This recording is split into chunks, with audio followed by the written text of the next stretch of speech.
Good evening, and welcome to the first ever college week. I looked at Marlene. Marlene looked at me when we heard this old guy talking about Beezer's Cellar. "Get a load of this, Marlene," I said. She picked up a French fry and ate it very quiet while we listened to the old guy. He was sounding off to another old guy, and the other old guy couldn't get a word in edgeways. So this here Beezer, they always called him Six-Fingered Beezer. See, on account of he had 6 fingers on each hand. He never did build his house. He got the cellar dug, and then he up and hung himself in it. Well, I don't know why rightly, but there was some talk about the cellar being dug into a cursed ground. Well, I want to tell you, there's been mighty odd doings up there, by George, up at Beezer's Cellar.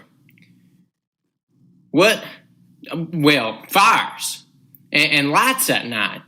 And don't you tell me Foxfire. I've seen Foxfire, and I know it when I see it. And this here ain't Foxfire. That's 60-odd years ago. And moans and hooting and hollering all over the place that night. And trees are waving their branches when there ain't no wind. No, sir, that's a real deserted place. You couldn't get me up there with a 10-foot pole. That there place is haunted, sonny. I want another root beer. No, sir. Ghosts and spirits and crawling things that hoot and holler. They ain't my line at all. You getting that, Marlene? Gosh, no. I ain't been up there since I was a kid in short pants. A clique of us went up there one afternoon in the fall, and we thought we seen a skeleton laying down there on the floor of the cellar, and we couldn't run. Never stopped till we got to the C&A tracks. Yes, sir, sonny. Thanks for the rub there. That there's a place to shun it. By golly, people shun it. Well, it's right out past the cemetery, where you turn off to Strickfaden Road. But it'd take quite a lot of finding, about 3 mile east. There's a big elm tree that was struck by lightning, but I wouldn't be caught there for all the treasures in the universe. Come on, Marlene, I said. We sort of drifted out of the place. The car was parked up under a big tree by the side of the road. Pete was sitting there with a P-38 pistol he brought back from the war, with his feet on a suitcase with $82,000. We stopped to count it on the side of the street in Wilmington on the way down from Chicago. We watched the state cops go on past us down 66. Then we switched the license plates and jogged on after them. Pete wasn't taking any chances. He had the snoot of that P-38 in our faces the minute we walked up. You ought to make some kind of noise or something. Might have let you had it. Put the gun away for a minute and move over. Get in, Marlene.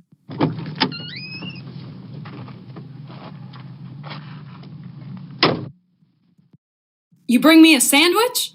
Barbecued pork all right? Yeah, could eat it raw. What's cooking? Stanley's got an idea. What now? You scared of ghosts, Pete? I ain't scared of anything. Well, that's good. What's this about, ghosts? We might run into a couple of them where we're going. An old man with 6 fingers on each hand. Who? A cop? He hanged himself 60 years ago. What is all this double talk? Quit hollering and eat your sandwich. Listen, what are you figuring on? I found a place to leave the bag with the money for a while things cool off. Leave the bag? Well, what'd you think I was gonna do? In that cellar. What cellar? Stanley, are you crazy? Listen, how'd you like to let me in on this, huh? Listen, this is a haunted cellar. See, the old man says nobody ever goes there. They're scared to go there. So am I. Oh, can it, Marlene? There ain't anything to be scared of. Only ghosts. Well, we could always go riding around the countryside if you want to ask some hick cop to take us. That's always the way with you amateurs. I'm no amateur. I shot the guys, didn't I? Who told you to shoot? Who told you which ones to shoot? Well, what are you beefing about? I didn't say anything. Well, I wish I'd never got into this. For a nice chunk of $82,000, you wish that? Well, do we have to do it this way, Stanley? You think of a better way? Where is this place? A few miles from here. What are we waiting for? That's my boy. Oh, we won't have to stay long then, will we, Stanley? Why, listen, baby. You think I'd go there at all if I didn't have a hot suitcase to take care of? We'll leave right away? I will, huh? We all will, whether old Six Fingers shows up to scare us or not.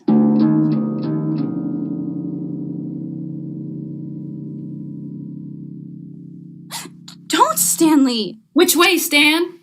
Well, the old fella said something about a road. Madden Road. Well, don't look now, but the reason I was asking is there's a motorcycle coming down the road back there. Where? And I was just kind of interested in our next move. Not that I haven't got ideas of my own. Now put that gun away. I was only going to ask him a question.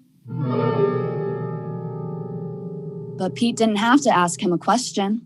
Marlene stepped out of the car and she walked right up to the man in the blue suit and she said, "How do I get to Strickfaden Road, officer?" And the officer told us just as polite as a head waiter. He'd been awful surprised if he'd known what was pointing at him while he was being so nice to the cute little redhead. Yeah, what he don't know won't hurt him, I always say. And we relaxed. Well, so we found the road all right. We drove along slow, little old Model A Ford with Indiana license plates, and we were pretty quiet.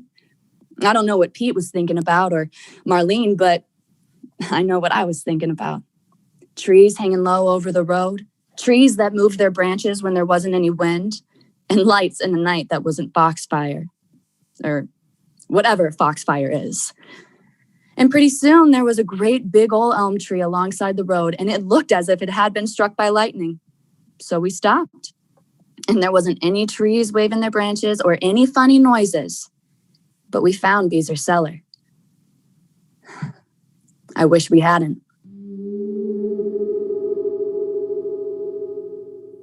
There was the elm tree that was struck by lightning. There was a fence that we busted down. There was a kind of path, or it had been a path once. It was all I could do in the dark to bust my way through the underbrush with a flashlight. And Marlene and Pete waiting in the car ready to go into a smooching act if an inquisitive cop pulled up. Smooching with a hiney pistol aimed under his arm over the side of the car. It was a lot easier getting the $82,000 than it was crawling through the bushes looking for Beezer's cellar. I pretty near fell into it. It didn't smell very good. There was water spots in the bottom, and it looked haunted enough. Kind of felt my back hair coming up, but I said, Well, it's better than one of these little iron rooms they got downstateville. And I went back after Pete and Marlene. We run the car off the road, hoping nobody'd see it. We lugged the suitcase back through the underbrush. I jumped down. Pete and Marlene climbed down after me. Good deal, huh? Looks haunted, all right. I don't like this, Stanley. Well, let's stash the bag and get out of here. How are you gonna do it? Well, dig a hole, jerk, and bury it. What with? Well, didn't you... Oh, Oh, wait a minute, Stanley. I see something over there against the wall. Flash the light. I thought I saw it when I climbed down. Huh. A shovel. Huh. Ain't that convenient? Maybe the ghost left it here. Cut that out. Scare you, kid? I'll cut it out. Yeah, thanks, Marlene. Hold the light, Pete. No, turn it out, quick. There's a car coming. Okay. Have to make so much noise? You want to dig? I'll hold the light. Wait, What's the matter? shut up. Thought I heard somebody. Go on, dig. Oh. Pick up the bricks. Okay.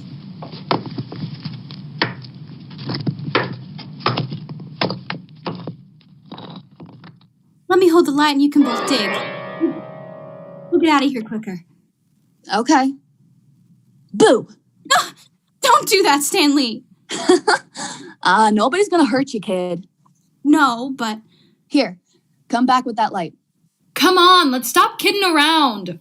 I'm going to sit down. You'll get all wet. No, there's an old busted chair here. Oh, for the love of... All right. There. Yeah, now let's go. Now what's the matter? Stanley, you didn't sit in this chair, did you? You kidding? Pete, What's the matter? somebody's been sitting in it. The seat's still warm. And she dropped the flashlight, and it rolled down into the hole we'd been digging. The light went bouncing down and down and down, hundreds of feet. We could watch it twisting and turning and lighting up the sides of a deep, smooth shaft that seemed to have no bottom at all. There we were in the dark down in Beezer's cellar. The darkness pushing down on us.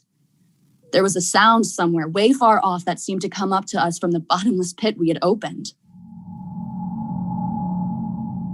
And I swore. I lit a match. Pete and Marlene were leaning over the edge of the hole. Marlene jumped back and she started screaming. And she wouldn't stop till I slapped her face a couple of times. I said, cut it out. You want all the cops in the state to come running? She grabbed me by the arm. She was yammering like a baby. I saw it. It was looking right at me. I saw his eyes. She passed out cold. Only the quick grab that Pete made kept her from falling right out in the hole. Well, Pete and I slapped some of the dirty water in her face. Pretty soon she sat up. She started to cry. And it started to rain. Look, Pete said. Look, I don't go for this, Stanley. Scared of ghosts? Aw, nuts. There's no ghosts. But I think we can find a better place to bury our dough than Mr. Beezer's cellar. Let's get out of here, please. Let's get out of here. Cut it out, Marlene. No. Let's get out of here. I tell you, I saw... You saw a reflection of the match down this old well. Well, sure, that's what it is. That's a well. Some of these old houses had a well right in the center. I remember it from when I was a kid, and we busted into the well. I saw eyes looking at me. Cut it out! You didn't either. We'd have been in a swell fix if we dropped the suitcase down that well. Yeah, I'll say we would. Let's dig another hole. Shut up, Marlene. Let's get out of this. I'm getting soaked. Yes, let's get out of here, Stanley. Go on, you two, if you wanna. I'm gonna get this suitcase planted. Come on, Pete. Yeah. Hurry up, Stanley. I'll hurry.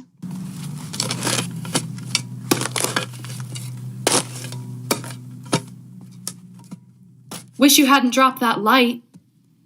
Oh, Pete. Pete, I'm scared. All right. Cut it out. Hurry. Don't make so much noise. All right, I'll boost you up first. I can't get up here. Pete, this isn't the place. Well, wait, I'll light a match. Oh, we're on the other side, I guess. What's the matter? I can't find the place where we climbed down. Oh, over this way. No, This side. No, that way. Pete? Yeah? What's the matter? Wait! Say, you know something, Stanley? Huh? Know what? Something's happened. What are you whispering about?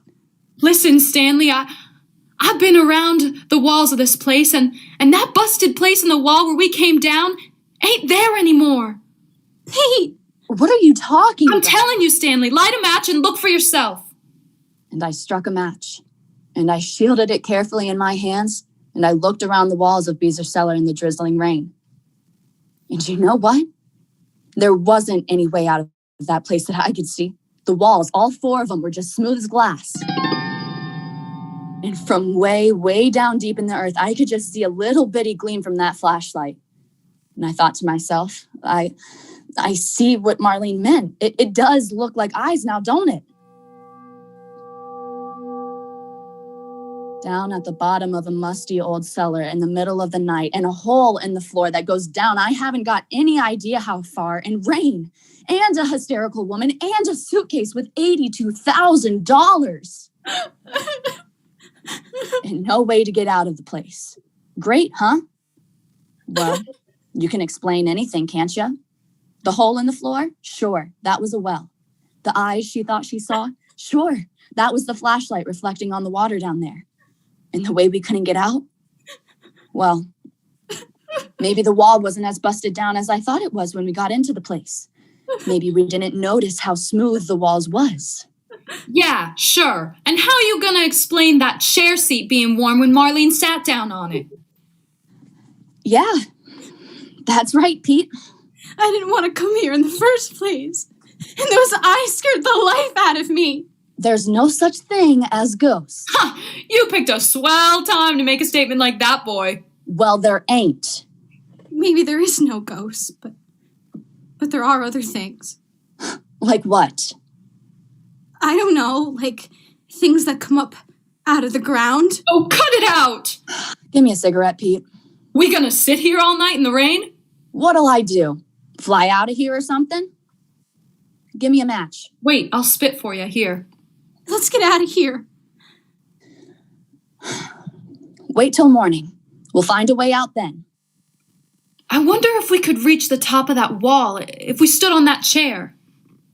Well, I don't know. You couldn't get me to touch that chair for $1 million. It was warm. That don't signify nothing. It does to me. What about the suitcase? What? What'd you do with it? I'm sitting on it. Is it warm? Hot as a pistol. Oh, cut it out, will ya? Cut it out. I'm scared. Look, babe, I don't like this any too well either. Then sit close to me, please.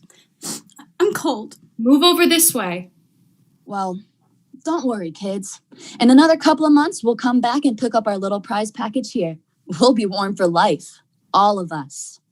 If we ever get out of here. Aw, come on.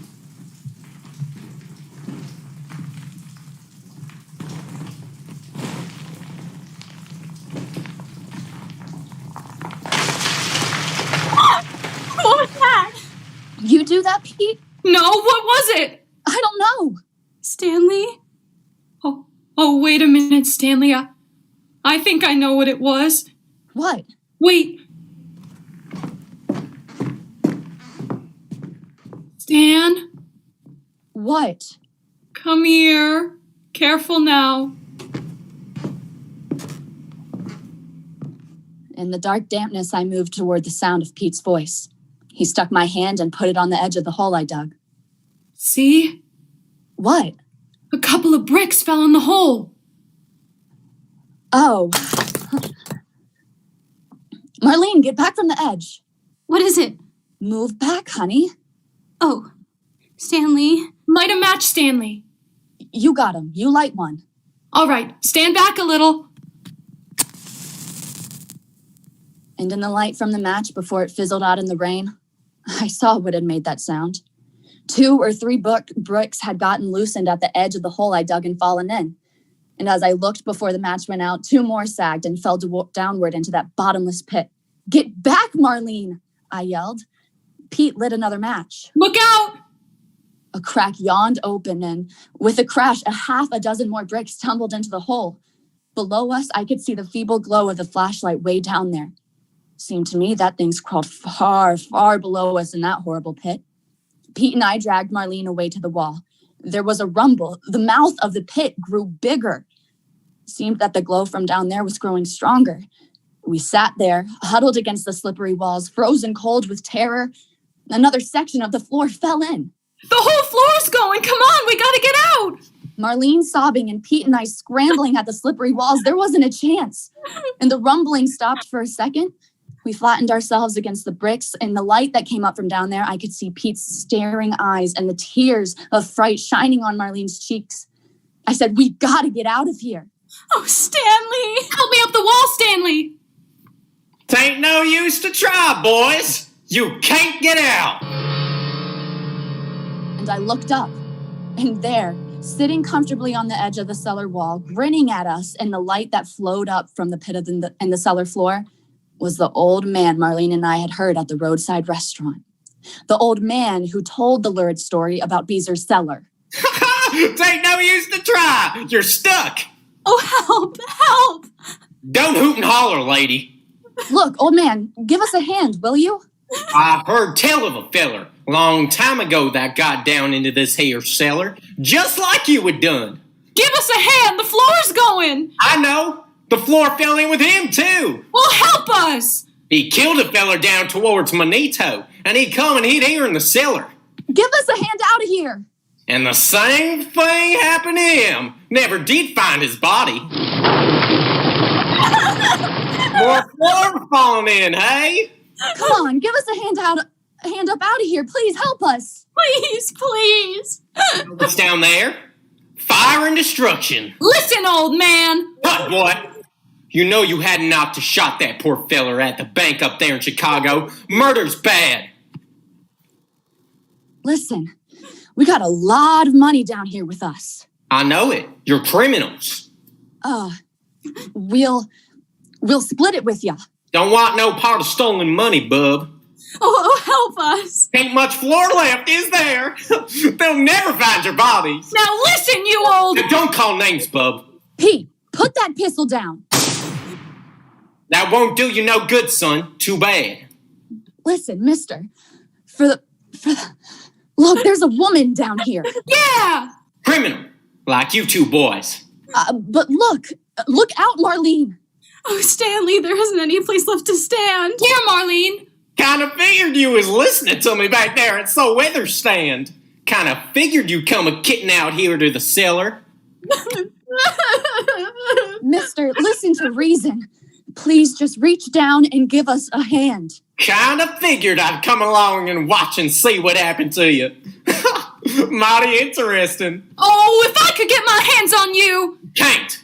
Not unless I let you. You can't do this to us. We are people. Help, please, mister. I beg you. No, lady. No use of hollering. The wages of sin is death, I always say. You robbed and you murdered. So you got to be punished, see? You can't just sit there and watch us die. Another hunk of the floor is going. You'd better move off to one side. I'm gonna get that old... Put down your pistol, Sonny. I'll get him! I told you 'tain't no use. Please, Pete, don't. Don't. Get off me! Get off me! Listen, Sheriff, I ain't no sheriff. I'm just a feller interested in seeing justice done. I recognized you back there at the restaurant, and I thought to myself, well, I'll just tow these people here over to the cellar, and we'll leave things to take their course. Look out, Marlene! Oh, help! Haven't you any pity, man? Not much. Not much for thieves and murderers. He's crazy, Stanley. There's an insane asylum across the river there someplace. He's escaped from there. No, son, I ain't insane. Listen, what would you give to get out of there? You can have half the money. Ain't much time for bargaining. Give it all to him, Stanley. That's better. You ought to be willing to give up all the money to save your lives. Oh, yes. If I was in a fix like that, I'd give anything I got. Well, we won't. Yes, we will. The floor getting hot down there? Mighty interesting. Well? All right. You can have all the money. Help us out. Oh, no, you don't, Stanley. Hand it up. Stanley, how do we know he'll help us? Wait, don't give it to him. Take it, quick. No. And Pete leaped at the suitcase I was handing up to the old man. His fingers just touched the edge of the bag when another section of the floor gave way right under him. He fell down and down and down and down, twisting and turning into the fire that kept coming higher and higher up the shaft, reaching for us. And the old man took the bag and set it down on the edge of the cellar. See? That might have been you, fella. Or you, lady. Help us out of here. It's good riddance. He was the one that shot the fillers up at the bank in Chicago. Good riddance, I always say. Are you going to help? Sure. Right in the nick of time. Here, grab a hold of my hand, lady. I'm afraid. Up you come, lady. Booster, mister. There you are. Just as right as rain. All right, now you. And as the strong arms of the old man lifted me up over the lip of the cellar wall, the last section of the floor below us fell way into the fire. And just as if a play or something was over, the flames died down. First they were yellow, then purple, and then they just went out. Marlene grabbed my arm. Where did he go, Stanley? Where did he go? Hey, old man, hey! Stanley. Come on, let's get out of here. What's this? Marlene. What? He didn't take the money. It's right here. And so I picked up the suitcase and Marlene and I hacked our way through all that underbrush back to the road. We were just opening the door to get to the car to get in, go away from Beezer's cellar.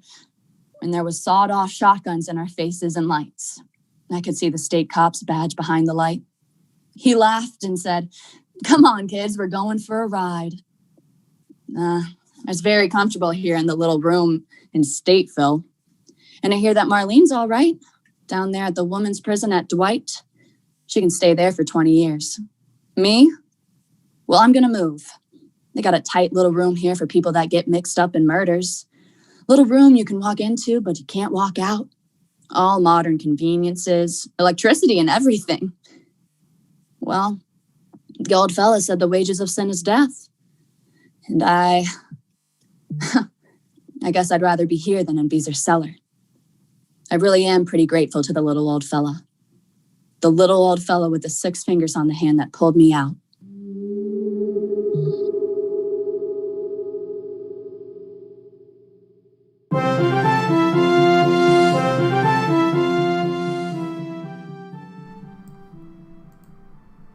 Thank you to our wonderful performers, their Professor Wolf Sherrill, and to you, our audience, for joining us for the launch of our newest branch of Shhh Productions. We hope you enjoyed the show. Stay tuned for the second part of our triple header, The Dead Laugh. You may be able to get away with murder, but 2, 3 more. Listen into that episode coming up at 9:15. And we have another show coming up after that. So stay tuned and shh.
How do you do?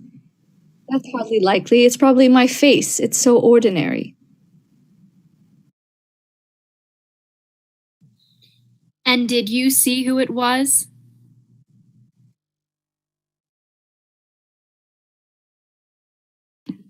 You're a professional person, nurse, and I believe in frankness.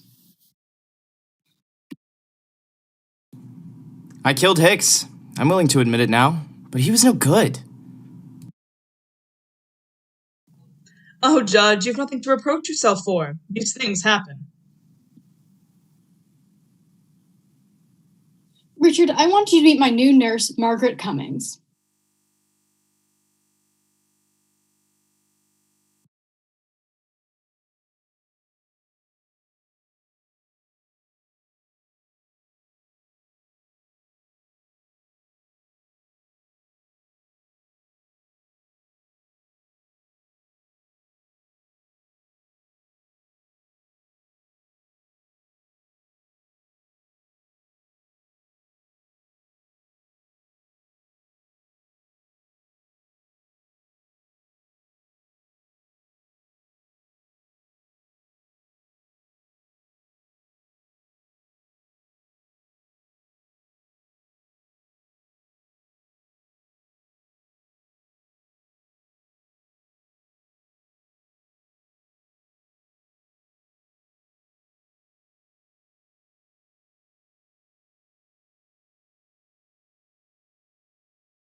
Good evening, and welcome to the first ever college week of Shhh Productions.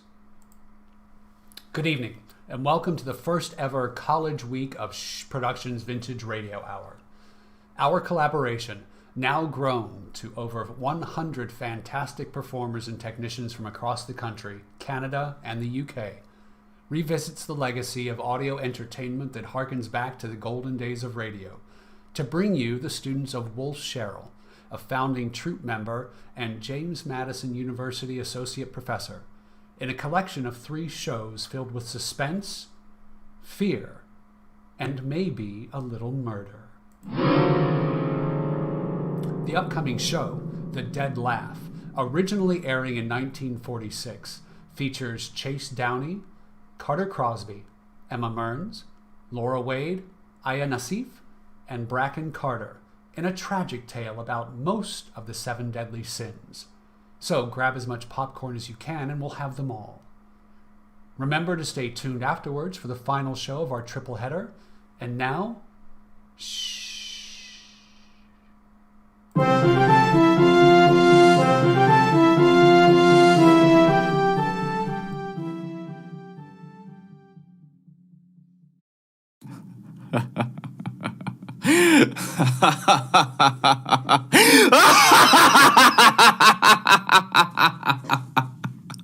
I know he's dead. His body's been in the grave for weeks, and yet, although I tell myself it's impossible, I can hear him laugh. That raucous, mocking sound haunts me. Same laugh that I heard for the first time in the courtroom. He'd never laughed during all the weeks of the trial, never even smiled. But this day, when he came before me for sentencing,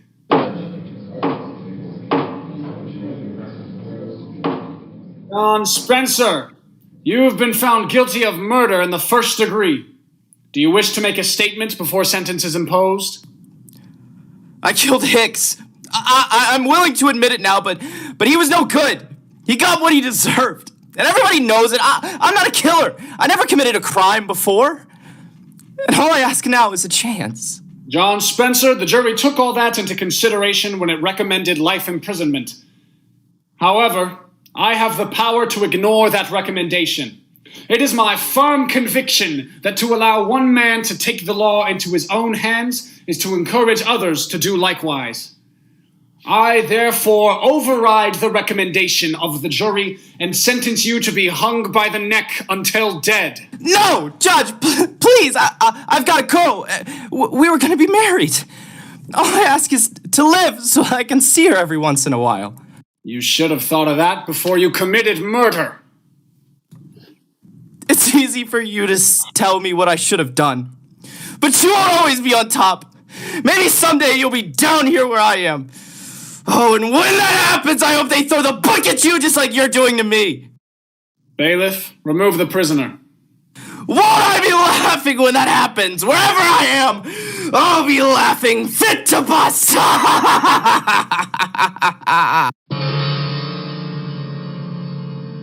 Same old story.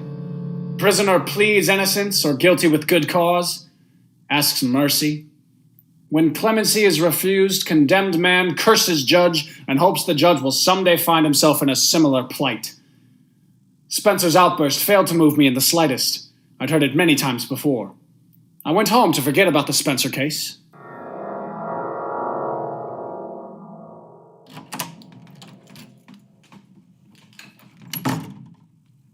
Richard? Is that you, Richard? Yes, dear, I'll come in as soon as I've freshened up. Come right now. I've been waiting all day. Surely it isn't too much to ask. All right, Laura, I'm coming.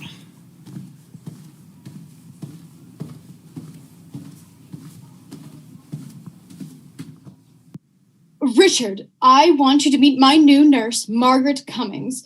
This is Judge Thornton, Miss Cummings. How do you do? Miss Cummings, haven't we met before? That's hardly likely. It's probably my face. It's so ordinary. On the contrary, Miss Cummings, I should say your face is rather unusual. Richard, suppose you stop that silly chatter about faces and talk to Miss Cummings about her duties. Very well. Come into my study, Miss Cummings. We can talk better there.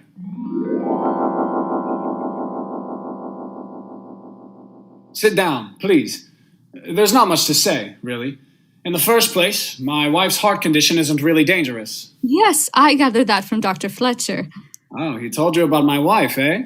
Oh, yes, yes. You're a professional person, nurse, and I believe in frankness. It makes things easier. My wife is 11 years my senior, getting on past middle age. She is a bit worried. Not that I give her any grounds for it. Jealous. You understand? Perfectly. She's not an easy person to get along with. You'll have to humor her. I'll do my best. And, Miss Cummings? Yes? I was just wondering where it was that I saw you before. It escapes me. You know, Miss Cummings, your face is rather haunting. That was how it began. We played a game during those first few weeks. I would ask, Miss Cummings, where was it that I first saw you? Don't you remember yet? No, I don't. Well, I do. And someday, if you're nice, I'll tell you. We would laugh together. Having the girl in the house made me feel young again. It didn't last. It ended one evening in Laura's room.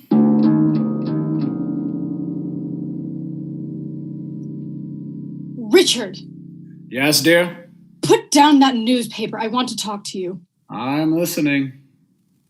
Don't you think you're going a bit too far, Richard? Too far? What do you mean? I mean, Miss Cummings. Oh. I won't stand for it. I won't allow you to disgrace me in my own home with a woman who's little more than a servant. Oh, Laura, for heaven's sake. I may be a bedridden invalid, but there's a limit. You're jumping to ridiculous conclusions, Laura. Ridiculous, am I? I suppose you'll deny you're in love with Miss Cummings, that you've been carrying on with her right under my nose. Certainly I'll deny it. I've got eyes, Richard. I've seen you two whispering together. I've watched how you look at her. Oh, you're talking utter nonsense. There's nothing between me and Miss Cummings. Nothing? Nothing. Absolutely nothing. Well then, I'll give you a chance to prove what you say. I don't want Miss Cummings here. Dismiss her. You want me to dismiss her? Yes, Richard, I do.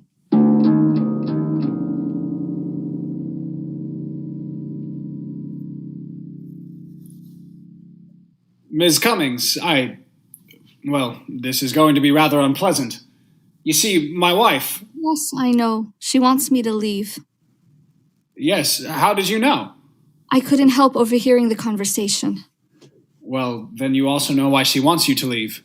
Yes, but you warned me when I first came here that she was jealous. It's been very pleasant having you here. Thank you. I'm going to miss you. Miss Cummings, could I have your home address? Of course. Why do you want it? I hope you won't think me presumptuous, but, well, perhaps we might be able to see each other. Would that be wise? Oh, it wouldn't be wise, but I might as well face it. I couldn't hide it from Laura, and now I can't hide it from myself. I love you, Miss Cummings.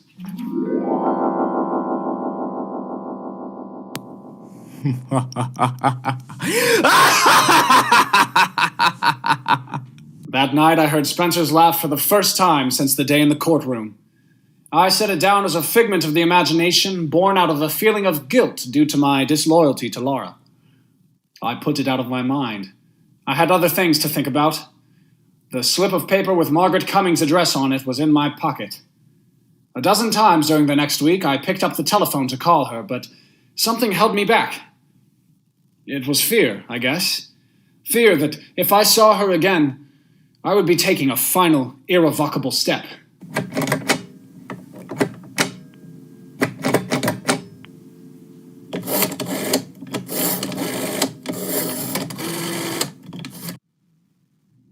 But then I couldn't stand it any longer without seeing her. I dialed her number. Hello? Is that you, Margaret? Yes, who is this? This is Richard. Richard? Judge Thornton. Oh, hello. How are you? It's been so long. I thought you'd forgotten me. There's little chance of that. Could I see you tonight, Margaret? Why, yes, of course. Come over as soon as you like.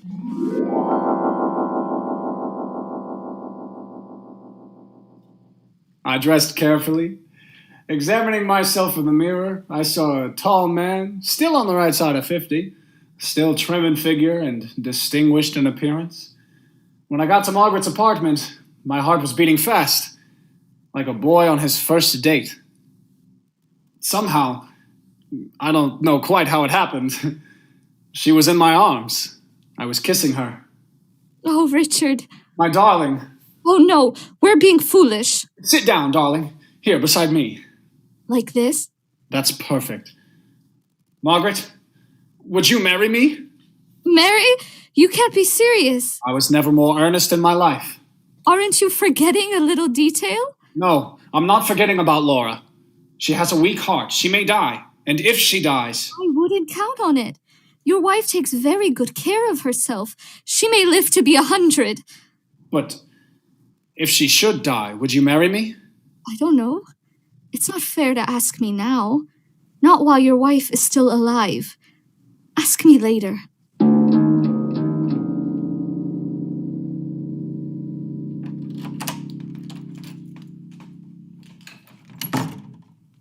Oh, Richard, did you have a pleasant evening at the club? I didn't go to the club, Laura. No. No, I lied to you. I spent the evening with Margaret Cummings. Richard! You were right. I'm in love with her. I never knew what love meant before. I can't live without her. You're mad. You don't know what you're saying. I want a divorce, Laura. Divorce? No! I want it immediately! You can't do this to me! Oh, my heart! What? Oh, now you see what you've done! Laura! The shock! My pills! Richard, give them to me! Hurry! Hurry, Richard!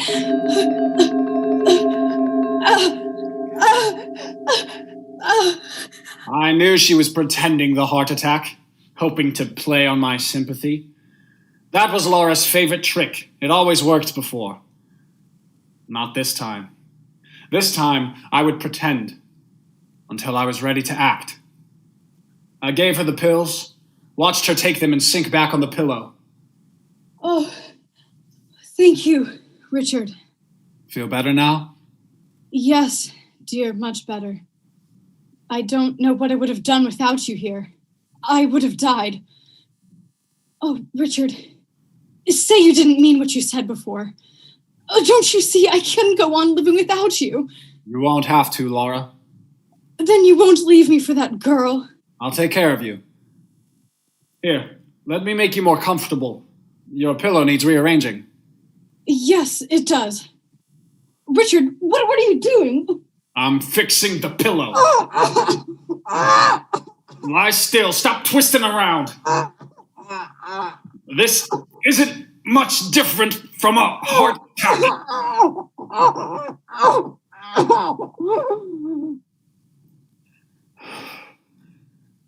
Laura? She's dead.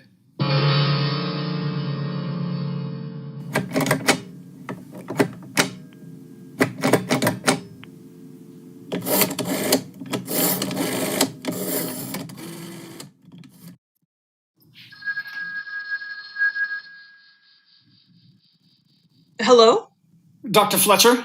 Yes? This is Judge Thornton. Please come quickly, Doctor. My wife has had a heart attack. It happened during an argument, It was nothing important, Doctor. Just a domestic quarrel. And suddenly she had the attack. I gave her the pills, but by that time it was too late. It's too bad. If I'd only known that her condition had become so dangerous. Oh, Judge, you've nothing to reproach yourself for. These things happen. Will you take care of the formalities, Doctor? Oh, yes, of course. The death certificate? I'll list the cause as failure of the heart.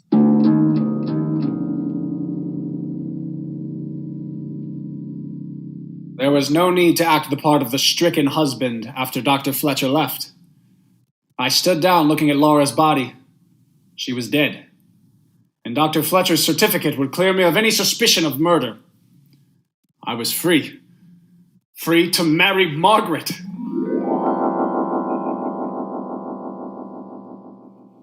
I walked into Margaret's apartment that night. The street was dark, empty. I had the uncomfortable feeling that I was being watched. It followed. Then I heard footsteps behind me. I hurried my pace.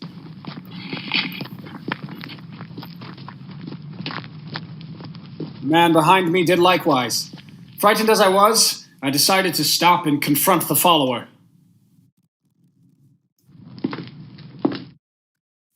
He came toward me, his face and figure shadowy in the dark. What do you want? Why are you following me? You ought to know, Judge Thornton. Who are you? Come closer so I can... Spencer! John Spencer! It can't be. You're dead! Dead? Am I? Well, you ought to know, Judge. Now, take it easy, mister. Take it easy. Just tell me what happened. I was being followed, officer, so I turned around to see who it was. And did you see who it was? Yes, and that's why I fainted. The man following me was a dead man. He was a...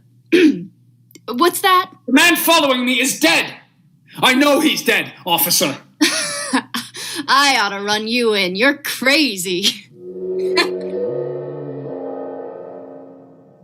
I had intended to tell Margaret that Laura was dead.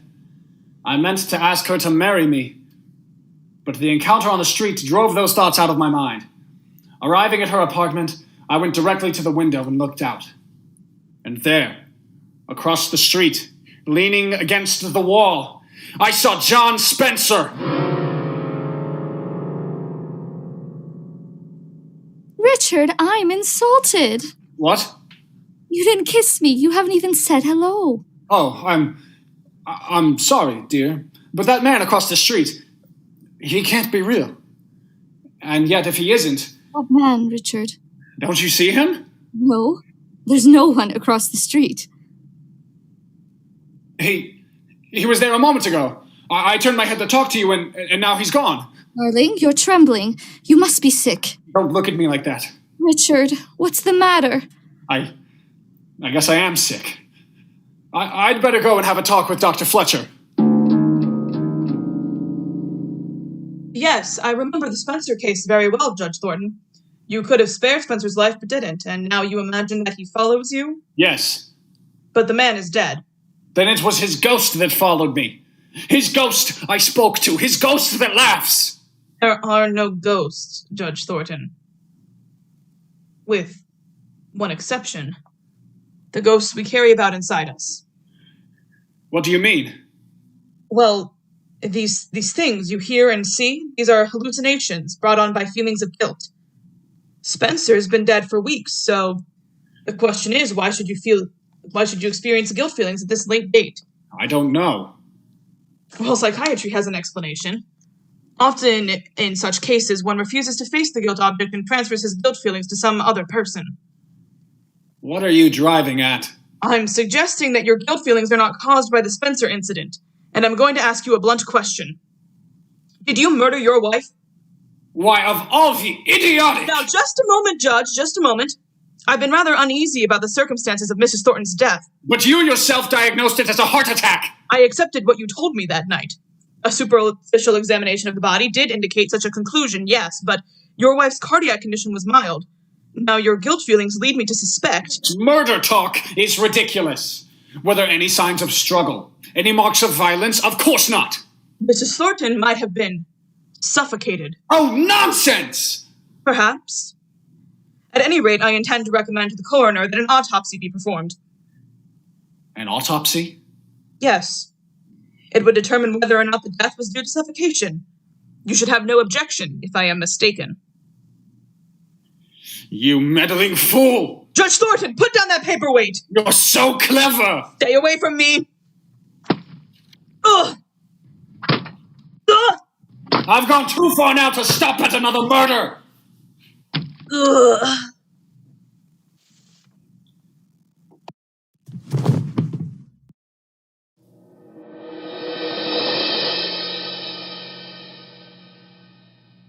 I'd lost my head. I should have agreed to the autopsy. That would have given me a day or two in which to plan my escape. But now, as things were, it would be only a matter of hours before Fletcher's body was discovered. My thoughts twisted and turned in panic. Maybe someday you'll be down here where I am. And won't I be laughing when that happens? Wherever I am, I'll be laughing fit to bust.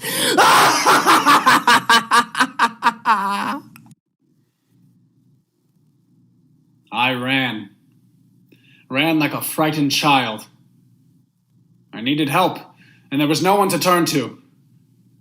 Margaret! She loved me. She'd help me. I went to Margaret and told her what had happened.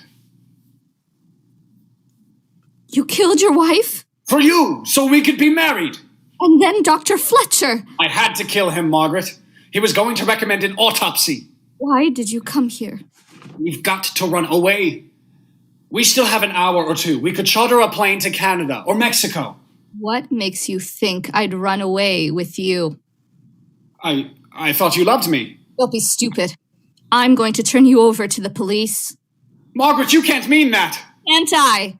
Just watch me. Margaret, listen, before you pick up that phone, even if you don't love me, even if you won't go away with me, give me a chance. Have mercy. You make me laugh, Judge Thornton, who never gave anybody else a break pleading for mercy. Well, turn around and ask the man behind you for mercy. Behind me? That's right. Spencer! John Spencer! Take another look, Judge. No, you're not John Spencer.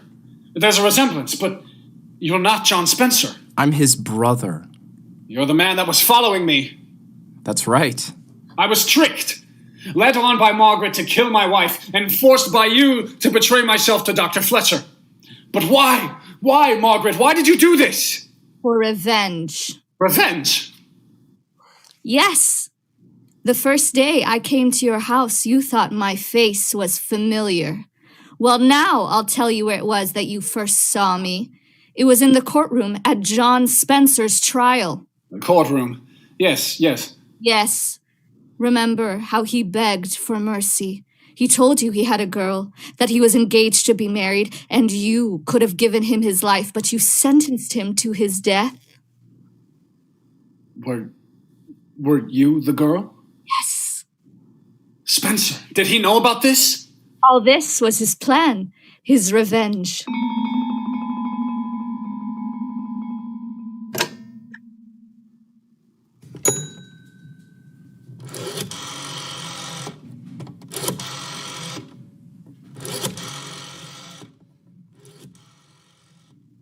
Hello, operator?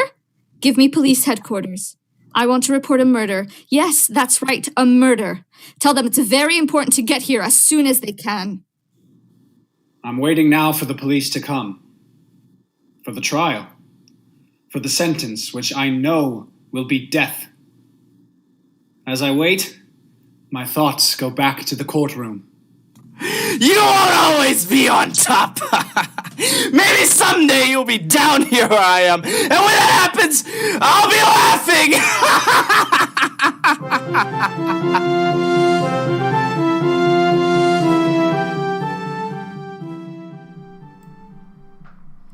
Thank you to our wonderful performers, their Professor Wolf Sherrill, and to you, our audience, for joining us for the launch of our newest branch of Shhh Productions. We hope you enjoyed the show. Stay tuned for the final part of our triple header, The Voice on the Wire. What would you do if the creepy voice at the other end of the line had a life-threatening warning, and you don't really trust anyone you turn to for help? Listen in starting at 10 o'clock to find out. See you soon, and shh.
Well, some very strange things have been happening here tonight.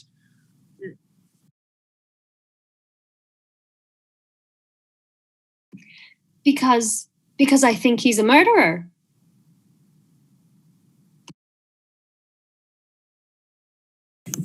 I just remembered. David's brother's driving out here tonight. Oh, you must be mistaken. We drove over the bridge not more than 2 minutes ago. Some very strange things have been happening here tonight.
Good evening, and welcome to the first ever college week of Shhh Productions Vintage Radio Hour.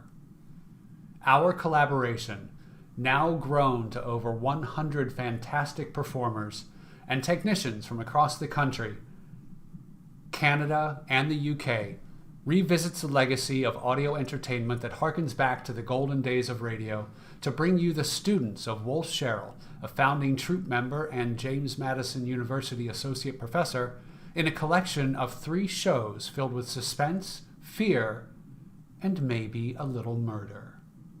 The upcoming show, The Voice on the Wire, originally airing in 1944, features Jasmine Fry, Blake Mitchell, Stephen Sullivan, and Gabby Wilson in a suspenseful tale about a piano, a dog, a bridge, some brandy, and some creepy, creepy phone calls. Come back tomorrow night to hear from more of Wolf's acting students starting at 8:30 Eastern Standard Time. Now huddle for safety and shh.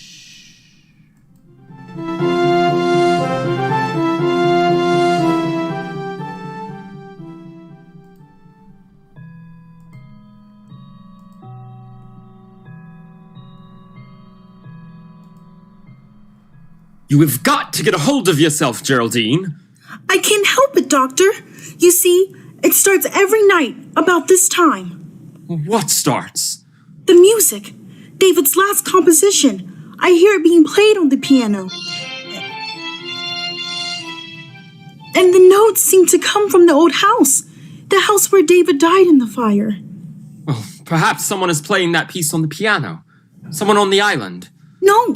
No, there's only one other house out here. Geraldine? And those are the only people away. And the dog. A dog keeps howling all night long. What dog? The music. I don't know. There's no dog on the island, but David and I did have a dog. Remember? He stayed with David the night of the fire. He died with him because David was too ill to get out of bed. Perhaps someone is playing that piece on the piano.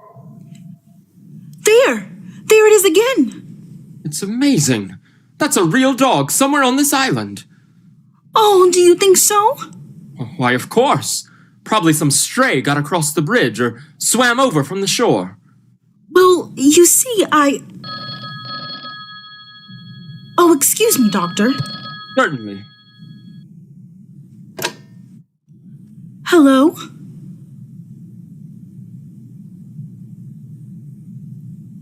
Hello?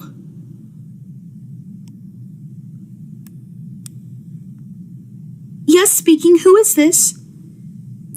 Listen. Oh, you see, Oh, excuse me, Doctor.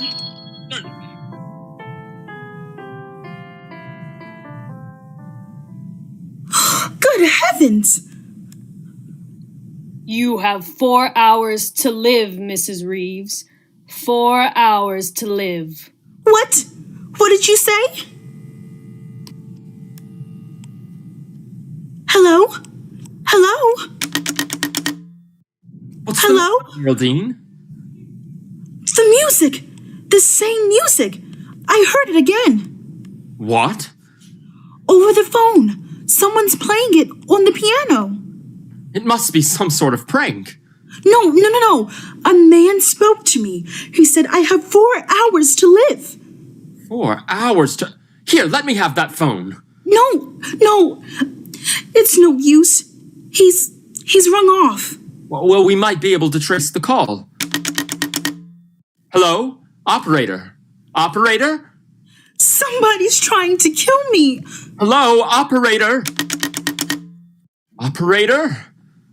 What's wrong, Doctor? I'm afraid the wires have been cut. We'd better get into my car and drive into town right away. Yes, it isn't safe for me to stay here another minute.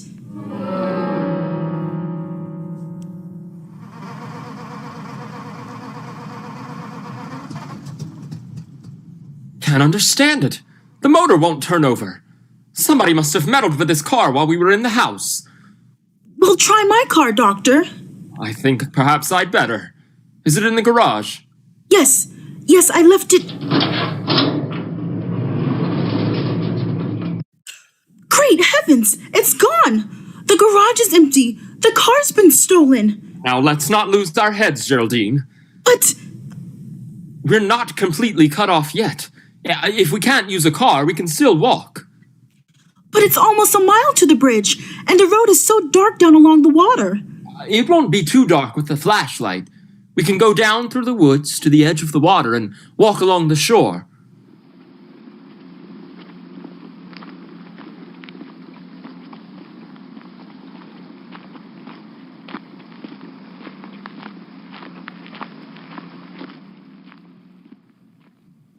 Oh, wait a minute. Well, what's the matter? I just remembered. David's brother's driving out here tonight. Harvey? Yes, and his wife Laura.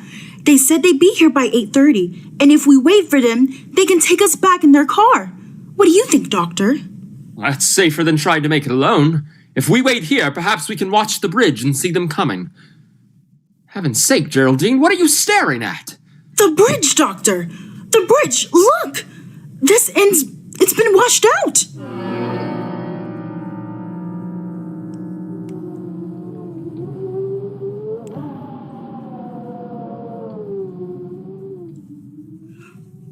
Oh, Doctor, this is crazy! Searching for a telephone wire in the back of the house? If we're seen out here, there's no telling what might happen. Please, Geraldine. We've got to find where that wire was cut and splice it together again. It's our only chance of reaching the police. But it's almost 9 o'clock. We've wasted an hour already. If I'm not out of here by 12... Stop it, Geraldine! Stop it! I'm sorry. I didn't mean to. What's that? It's the dog again. That confounded dog is tied up around here somewhere. No, I don't mean that. I meant the light on the road. There's a strange light on the road. The headlight of a car. Coming this way. A car?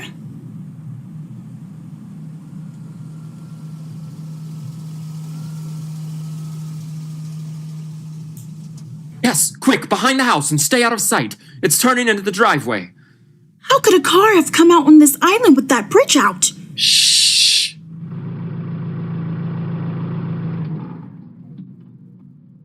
They're getting out.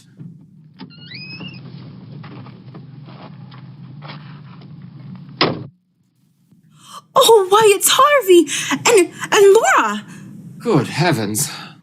Oh, Harvey. Hello.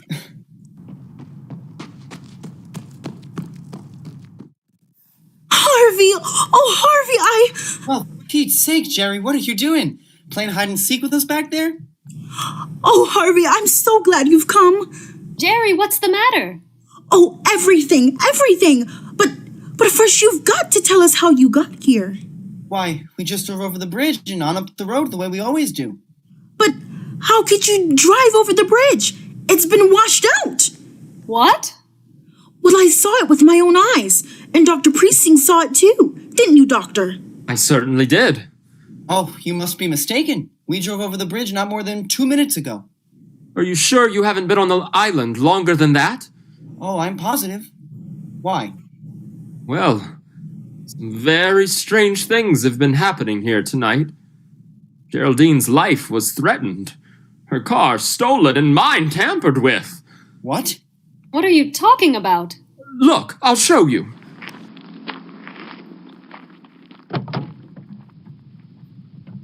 The starter in my car won't even turn the motor over. Here. Why? George, it's working now. Say, what is this, Jerry? Have you and the doctor been taking a few pills? Or did you drink too much wine at dinner? Oh, no. Everything he said is true. Even the telephone wires have been...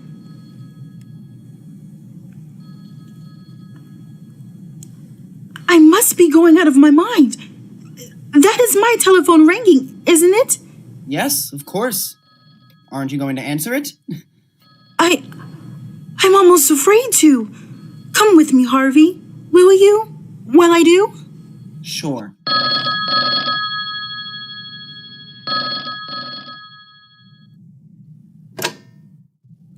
Hello? Hello? Mrs. Reeves? Yes? Listen.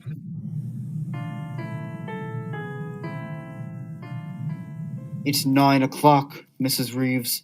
You have 3 hours to live.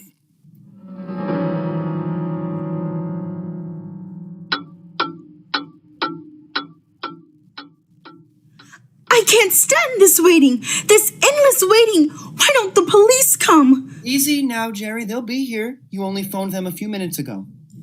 But something can happen before they get here. I have a gun ready, just in case anything should happen. And I won't hesitate to use it.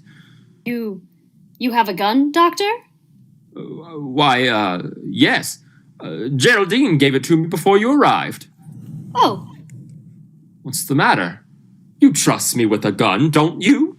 Why, of course, Laura, what is it? A face at the window! I just saw a face at the window! Laura, please. You're letting your imagination run away with you. No, I saw it! Right there! The face of a dead man. Quick, Harvey, out the back way. Right. No, please don't leave us! We'll be right outside the window. Jerry, I'm afraid. There's nothing we can do, Laura. They won't be far away. But I don't trust Dr. Priesting. You never should have given him that gun. Why not? Because I think he's a murderer. Laura! Yes! Don't you remember how he acted at the trial when you were accused of starting the fire that killed David? But... He testified against you, time and again, subtly, to make them think you did it. Because he started that fire himself. What on earth are you saying? I'm telling you the truth. During that trial, he swore he wasn't on the island the night of the fire. But he was. And I can prove it. How? By this cigarette case of his. Here, look at it. You see how it's charred and melted on the side where his initials were? He must have left it in the fire that night, by mistake. But he couldn't have. The police searched everything the next morning. They would have found it in the ashes. Not if it wasn't there. He came back for it that same night, as soon as he missed it, and dragged it out of the fire. He knew it would incriminate him if it were found in his possession, so he threw it into the lake as he drove home over the bridge. And that's where we found it, in the water the last time we were out here. Oh, Laura, I hope you're wrong. So do I. But if I'm right, we're all in for... Laura! The lights! Somebody's turned out the lights! Laura! Laura, where are you? Jerry, the door! Coming through the door, it's the face I saw the... Laura! Laura!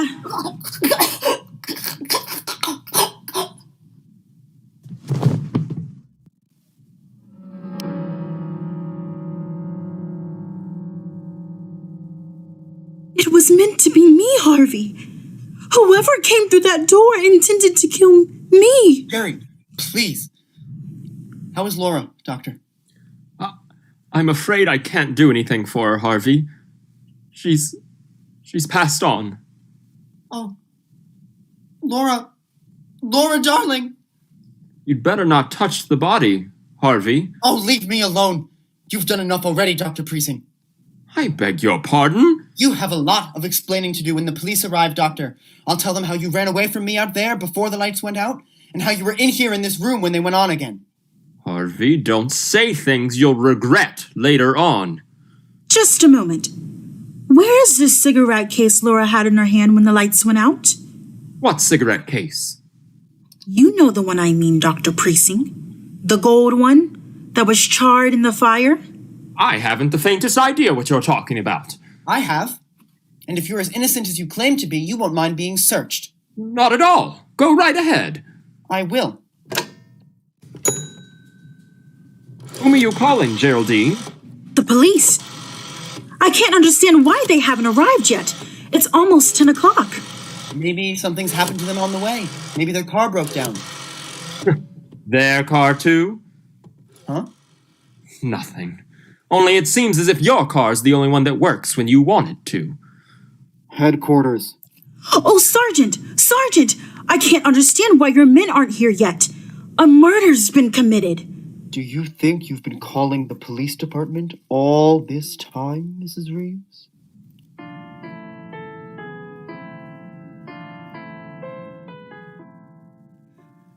David's music?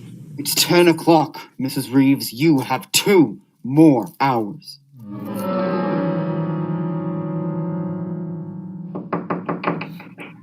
Jerry, are you in your room? Yes, Harvey.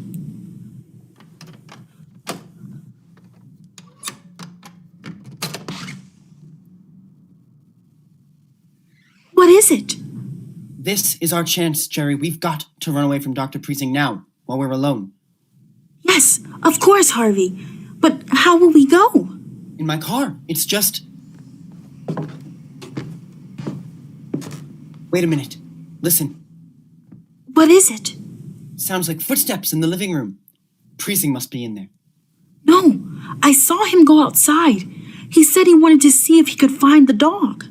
Well, there's someone in there. I'm going to find out who it is. Be careful, Harvey. He may be standing just outside that door. Yeah, all right. You stay behind me. Is anybody there? Is anybody in the living room? No, there doesn't seem to be... Don't overlook me, Harvey. Well, Dr. Precinct, you've been standing at this door with your ear to the keyhole? No, not exactly. I thought you were supposed to be outside, looking for that dog. I was outside. For a while. But I saw someone moving around in here, so I came back. When I got here, your wife's body was gone. What? What? Gone. Laura's body. Gone. I assume that it's gone. It's not where it was on the floor. But how could... Oh, look here, Precinct. You were alone in this room. And so were you, after I left, wasn't he, Geraldine? Well, yes. Now that I think about it, he was. Certainly. What's more, Geraldine saw me leave this house. And when I left, the body was still here. After that, I don't know what happened. What are you driving at? Draw your own conclusions. I've drawn mine. Why, you... Harvey, stop it! Stop it! I'm sorry, Jerry. I just... The dog again. Yeah. I can't understand why you didn't find that dog, Dr. Precinct. He must be right out there, where the old house used to be. Well, if you think you can find him, why don't you go... Good heavens, man! What? Look, there's a fire out there burning! On the grounds of the old house! Precinct, you started that fire yourself, and you're burning Laura's body in it to cover your crime. Harvey, where are you going? I'm going to the fire. Jerry, I've got to stop it. I've got to put it out. I'm going to lose my mind if somebody doesn't stop these awful things from happening. Won't anybody help us? Easy, Geraldine. The man who hopes to kill you is trying to break you down first. It's part of his plan.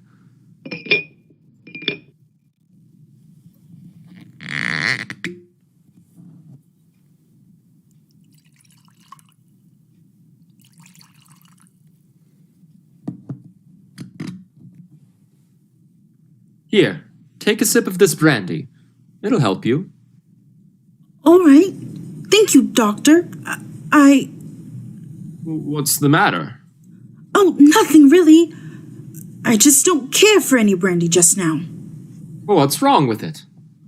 Well, I didn't say anything was wrong with it. I just don't... You fool! Do you think I'm trying to poison you? I don't know what to think.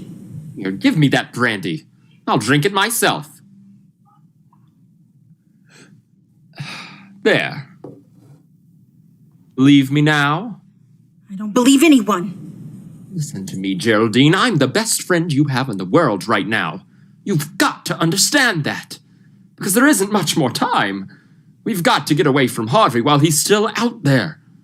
What do you mean? Can't you see?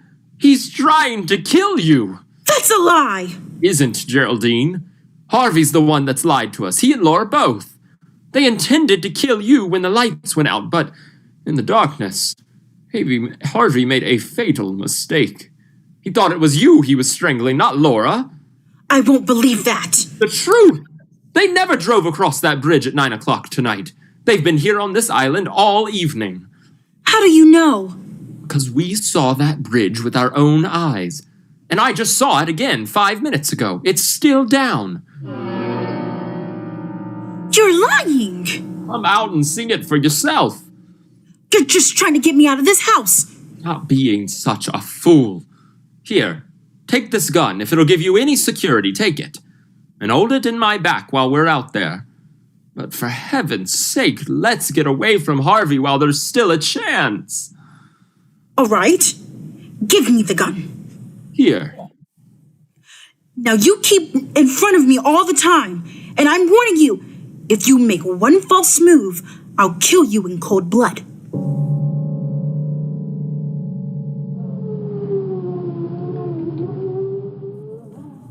You see? Harvey and Laura were lying to us. The bridge is still down. You're right. They couldn't have come across that bridge. Of course not. The only trouble is we can't get back over it either. We've got to get away, Doctor. Now, before we're seen. What about that house at the other end of the island? The people are away. They might have a boat. Yes, of course. They do have a boat. We can go row to the mainland. Come on, quick. All right.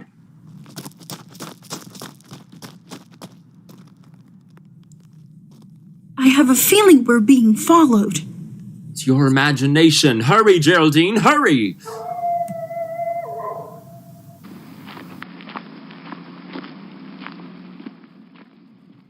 We are being followed, Doctor. Look, behind us. There's a man with a dog.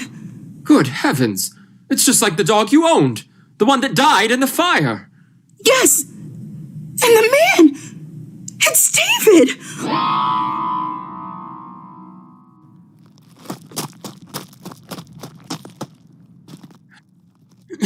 We've lost them in the woods.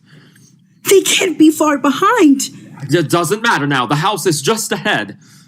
But the boat, Doctor! The boat's not at the landing. It must be. Well, it isn't. Can't you see it isn't? Perhaps it's around and back. No, that side of the house faces the road. Then we'll have to break in. Hide here until morning. Our best chance is to be inside where we can protect ourselves. After all, you still have a gun. but I hardly know how to use it.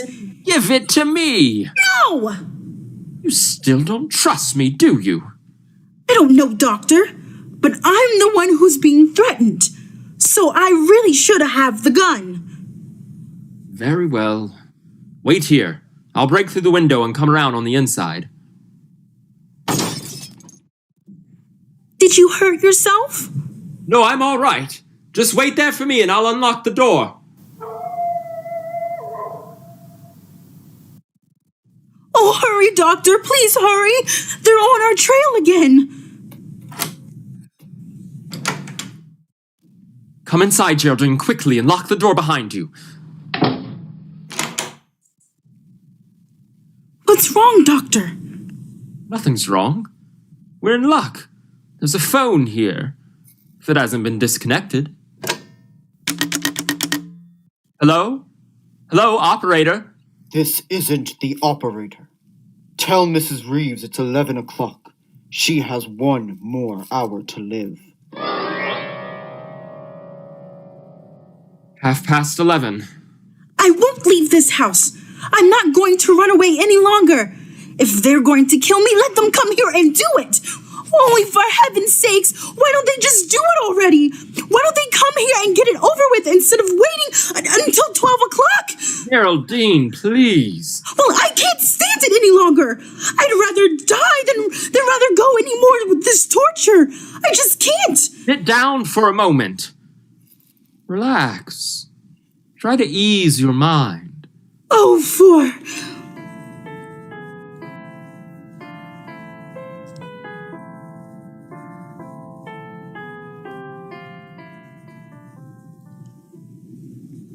Dr. Precinct, what are you doing? Playing the piano. Thought it might relax you. The melody. You're the one I hear at night playing David's music. Playing it right here in this house. Yes, Geraldine, I rented this house to protect you from David and the dog. Oh, well, stop it! Stop playing that piece! Stop it! You didn't know that David would come back to life, did you, Geraldine? No, you stay where you are. Stay! Don't be afraid. I won't harm you as long as you have that gun. But that gun won't stop David. David's dead. Is he? Listen.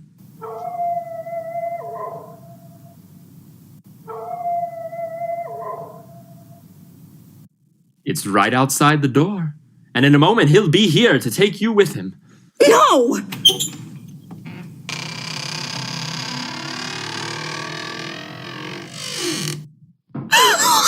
David! David! Yes, Geraldine. I've come back to see you.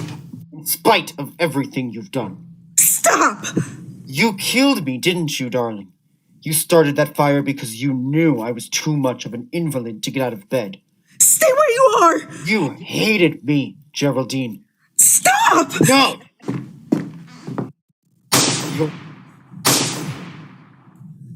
Your bullets can't harm me now. Nothing you can do can harm me, because I'm dead and you're still alive. David, forgive me. I didn't know what I was doing that night. Please believe me.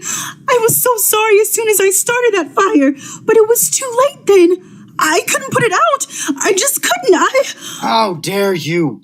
How dare you ask my forgiveness when you're still lying? But I'm not lying. I'm not. I told you everything. Why didn't you tell the police? Because I wanted to live. You'll confess to everything now?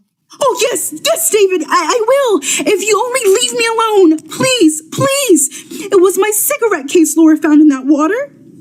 I'd thrown it over the bridge that same night after I took it out of the fire. Well, I guess that's all we need, Harvey. A full confession? 2 witnesses? Harvey! Yes, Geraldine. I do look like my brother in this dim light. And the dog Laura's holding outside is the same breed as the one you owned. Laura? Did you say Laura was alive? Very much so, Geraldine. Wasn't hard for me to pretend being dead, with the doctor keeping you away from my body. Then you were all in this together. You forced this confession out of me. Yes, Geraldine. The blank cartridges Dr. Preesing slipped into that gun of yours really turned the trick. Oh, excuse me. Hello? Oh, hello, Inspector. Yes, it's all right now. You can hook the wires up again.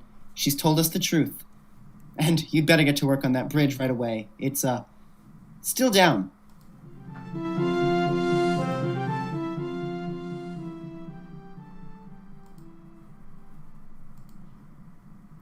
Thank you to our wonderful performers, their Professor Wolf Sherrill, and to you, our audience, for joining us for the launch of our newest branch of Shhh Productions. We hope you enjoyed the show. Tune back in tomorrow night for another thrilling triple header. The James Madison students will be back to give Murder and Mayhem the old college try. Listen in to support them starting at 8:30 p.m. Eastern Standard Time. Until then, be safe and shh.